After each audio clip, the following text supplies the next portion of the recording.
जोंनि बर' फोरोंगिरिफ्रा बा फोरोंगिरिया थेनथ'गोन बे मास्टारा गावहानो कनफिडेन्स गैया सरकारा हयथ' माखासे साबसिन पलिसि लाबावनो हायो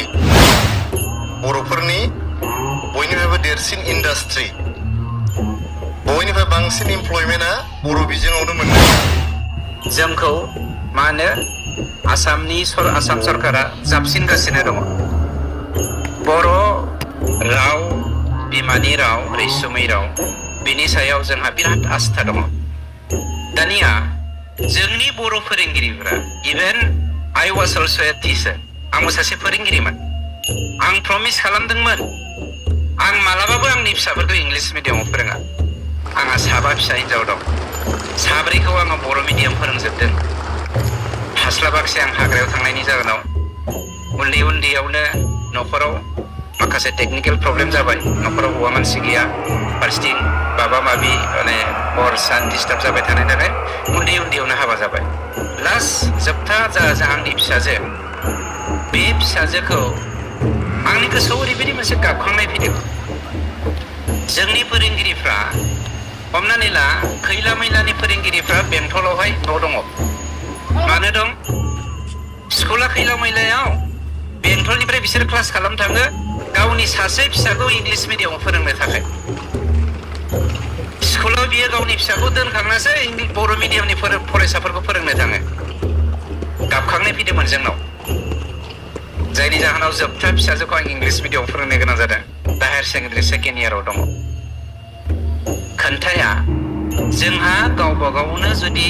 गावनि सायावनो आस्था गैयाबा आं सासे बर' फोरोंगिरि हिसाबै I don't have confidence myself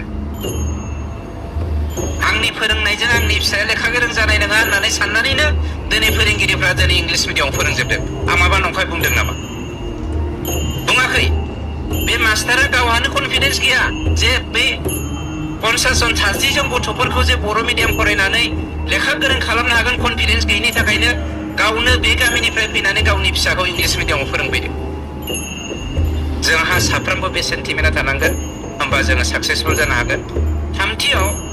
बर' फोरोंगिरि थिसननायनि बेलायाव बेयो जोंनि दाय नङा फोरोंगिरिनि आंखाला जोंनि बर'नि गेजेराव जथेस्थ दङ सासे फोरोंगिरिया जानो गोरलै फोरोंगिरिया फरायसा जानो हाया नोंथांमोना फोरोंगिरिफोरनि माबा ट्रेनिंआव थां गासिबो सोरबा फोरोंगिरिया सादा नांगोन आं फोरोंगिरिखौ लाइफ टेलिकास्ट जागासिनो दं सोंखारिनो नागिराखै सोरबा फोरोंगिरिया थेनथ'गोन because he cannot become a student बे स्टुडेन्ट जानो हाया बेफोर केरेक्टारनिफ्राय जोङो चेन्ज जानांगोन जेसेबां दङ बेखौनो जोङो इनाफ होननानै थिसननो हासान्दिसिमाव जोंनि बर' बिजोंखौ जौगाहोनायनि थाखाय खामानि मावनांगोन आरो बर' बिजोंनि स्कुलफोरा जोबस्रांनाया आंनि गोरबोआव नोंथांनि गोरबोआव जों साफ्रोमनिबो गोरबोआव नांनाया गोनांथि दङ जेरै बिनानावनि गोरबोआ दिनै गावदों जोंनि बर' बिजोंनि फरायसालिफ्रा मानो जोबनो थांदों दिस इज बिकज अफ जोंनि सायाव गाव फोथायलायनाय गैयै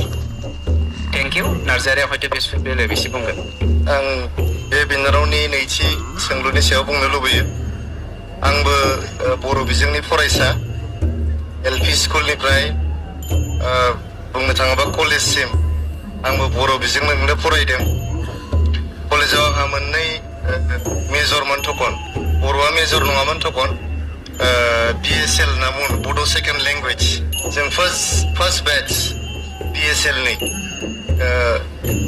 आरो गुबुन मोनसे मेजर दंबावोमोन आंहा इडुकेसनाव मेजरमोन आंना उनाव मोननैनि गेजेराव मोनसेल' लानो हानायाव आं BSL खौ गारनांदों आरो बे समाव मेजरबो नङामोन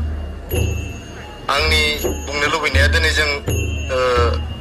नंगौ सरकारा हयथ' माखासे साबसिन पलिसि लाबावनो हायो माखासे पलिसिफोर जों एडप्ट खालामबावनो हायो नाथाय